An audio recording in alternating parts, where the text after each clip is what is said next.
বা, বা, ছোট্ট করে লেখা আছে এক, তার মানে হচ্ছে এই বা 1 সেকেন্ড পরিমাণ টেনে উচ্চারণ করতে হবে। বা, বা, একেবারে সহজভাবে। আপনি যদি বলেন ভা, ভা এরকম বলা যাবে না। বা, বা,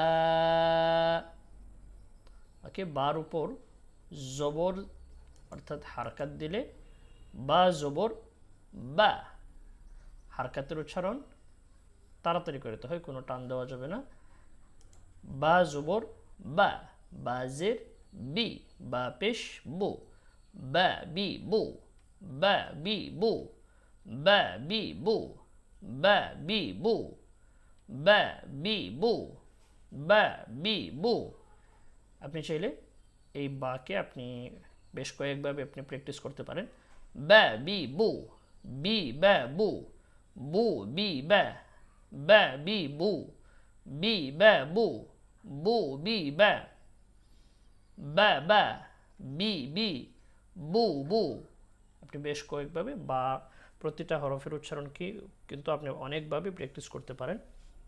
এভাবে প্র্যাকটিস করলে আপনার মুখের জড়তা দূর হয়ে যাবে, আস্তে আস্তে আপনার উচ্চারণ সুন্দর হবে, কোরআন তেলাওয়াত সুন্দর হবে ইনশাআল্লাহ।